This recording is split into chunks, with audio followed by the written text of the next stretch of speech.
ऋषि पंचमी व्रत की सरलतम पूजा विधि इस वीडियो में जानेंगे। इस वर्ष बुधवार को सुबह 11:02 से दोपहर 1:28 तक सप्तऋषियों की पूजा का शुभ मुहूर्त हो रहा है। सबसे पहले आप सभी किस तरह से पूजा करेंगे यह जान लीजिए। सबसे पहले आप सभी गंगाजल मिश्रित या गौमूत्र से इस दिन स्नान करना बहुत शुभ माना जाता है, वह कर लीजिए।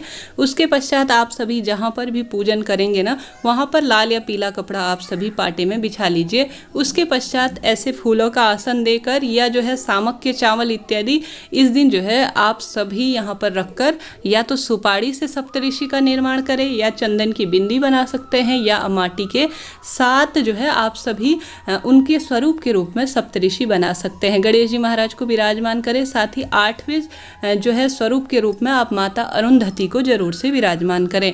इस तरह से जो है आप पूजा करेंगे इस दिन, जो कि अपने आप में अद्भुत होती है। जो कि मासिक धर्म में या जाने अनजाने में कुछ अन्य भूल चूक हुई होती है तो उन सभी पाप कर्मों को पूर्ण रूप से नष्ट करने वाली बताई जाती है। हालांकि इस व्रत को महिला और पुरुष सभी जन कर सकते हैं, ज़्यादा यह जो है महिलाओं के लिए सर्वश्रेष्ठ और उचित और बहुत आवश्यक बताई गई है। तो इसका जो है आप सभी आवश्यक रूप से पूजन करें, व्रत करें। इस व्रत में सिर्फ एक समय बिना नमक का और हल इत्यादि से जुता हुआ भोजन नहीं खाया जाता। दूध गौ माता का जो है इसमें सेवन नहीं किया जाता, इस बात का भी आप सभी ध्यान रखें। सबसे पहले किसी भी पूजा में गणेश जी महाराज का स्थान निर्धारित है। मैंने सप्तऋषियों के रूप में फूल का आसन देकर सभी जो है सप्तऋषियों को सुपारी के रूप में विराजमान कर लिया है। सुपारी हो तो ठीक है, जैसा मैंने बताया आप मिट्टी के भी इनको स्वरूप में बना सकते हैं। दीपक प्रज्वलित कर लिया है, उसके नीचे भी फूल का आसन दे दिया है। इस दिन हल से जुती हुई कोई भी वस्तु जो है प्रयोग में नहीं लाई जाती, इस बात का ध्यान रखें। गणेश जी महाराज और सभी सप्तऋषियों को स्नान का ध्यान भाव करते हुए जो गंगाजल मिश्रित जल है उससे छींटन दे देंगे। जो है स्नान हो गया इस भावना के साथ अब जो है व्रत का संकल्प लेते हुए अपना नाम और गोत्र बोल देंगे और फूल इत्यादि को वहीं पर समर्पित कर देंगे। इसके पश्चात जो है आप सभी जो सभी सप्तऋषि हैं उन पर विशेष रूप से सबसे पहले गणेश जी महाराज पर चंदन समर्पित करेंगे, वही परम पूजनीय है। और उसके पश्चात जो है सप्तऋषि के स्वरूप में जो हमने विराजमान कर रखे हैं उन पर जो है चंदन लगाएंगे। चाहे तो अपने गुरु की भी फोटो यहाँ पर रख सकते हैं, आपकी इच्छा है। चाहे तो सप्तऋषि की प्रतिमा फोटो है तो वह भी आप सभी रख सकते हैं। आप सभी जो है सबसे पहले गणेश जी महाराज का विधि विधान से पूजन करेंगे। उन्हें पुष्प और अन्य चीज़ें जो आप इस दिन लाए हैं जो पूजा में, उसका प्रयोग करेंगे। सभी देवी देवताओं को पुष्प समर्पित करने के पश्चात आप सभी सप्तऋषि और माता रानी का भी जो है जो कि माता हमने यहाँ पर विराजमान करी हैं उन्हें भी हम सभी चीज़ें समर्पित करेंगे। वस्त्र रूप में सबसे पहले गणेश जी महाराज को कलावा समर्पित करेंगे, माता अरुंधति को कलावा समर्पित करेंगे और माता अरुंधति को भी हम जो है सिंदूर समर्पित करेंगे। अन्य जो है पुरुष को सिंदूर समर्पित नहीं किया जाता, इस बात का ध्यान रखते हुए पूजा करेंगे। वस्त्र रूपी कलावा भी सभी सप्तऋषियों को गणेश जी महाराज को समर्पित करेंगे।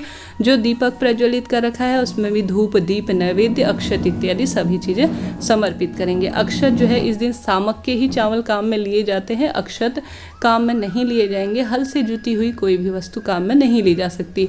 आपकी इच्छा है, आप इस दिन विशेष पूजा करना चाहते हैं तो सप्तऋषियों के निवृत्त आप सभी 7 जनेऊ ला सकते हैं और एक गणेश जी के निवृत्त ला सकते हैं। आपके पास नहीं होने की स्थिति में आप ना ला पाएँ तो कोई दिक्कत की बात नहीं है। यह व्रत अपने आप में विशेष माना जाता है। साल भर में किया जाने वाला यह व्रत अपने आप में अद्भुत है। कहा जाता है मासिक धर्म में कोई आने अनजाने हमसे दोष हुआ है तो वह पूर्ण रूप से इस व्रत को करने से नष्ट हो जाता है और मोक्ष की प्राप्ति होती है। सभी अनजाने में हुई भूल है वह पूर्ण रूप से क्षमा प्रार्थी से हो जाती हैं। तो इस तरह से सरल सी इसकी पूजा विधि होती है। शुभ मुहूर्त में करें या पूरे दिन भर में भी आप कर सकते हैं, इच्छा आपकी है। इस दिन अगर व्रत करते हैं तो सर्वश्रेष्ठ कहा जाता है। हालांकि इस व्रत के कई नियम हैं जिनका आप पालन करते हैं तो अति उत्तम है, परंतु स्नान में कम से कम इस दिन गंगाजल या गौमूत्र से स्नान जरूर से कर लीजिएगा, अति शुभ इसे माना जाता है। वस्त्र के रूप में दान करने के लिए सप्तऋषियों के लिए आप चाहें तो 7 रुमाल या 7 ब्लाउज के पीले जो है गमछे ले सकते हैं, चाहे तो एक ही ले सकते हैं, आपकी इच्छा है।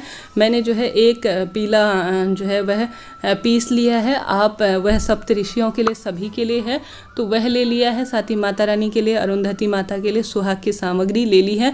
यह इच्छा आपकी है, आप चाहें तो सिर्फ एक ब्लाउज का ही पीस ले सकते हैं। अपनी क्षमता सामर्थ्य अनुसार दान के लिए निकाल दीजिएगा। भोग के रूप में गणेश जी महाराज और सभी सप्त ऋषियों को जो है भोग के स्वरूप में सभी चीज़ें, जो मौसमी फल हैं या जो भी चीज़ें हैं वह भोग के रूप में समर्पित करेंगे।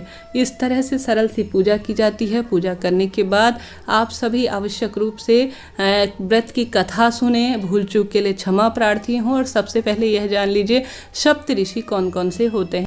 सबसे पहले स्थान पर आते हैं ऋषि वशिष्ठ, उसके बाद ऋषि कश्यप, ऋषि अत्रि, ऋषि जमदग्नि और साथ ही ऋषि गौतम, ऋषि विश्वामित्र और भारद्वाज। यह सप्त ऋषि कहे गए हैं जो कि प्रथम पूजनीय माने जाते हैं। इनका ध्यान स्मरण करते हुए अपनी पूजा आराधना आरंभ करें। भूल चूक के लिए क्षमा प्रार्थी हों और व्रत की कथा सुने।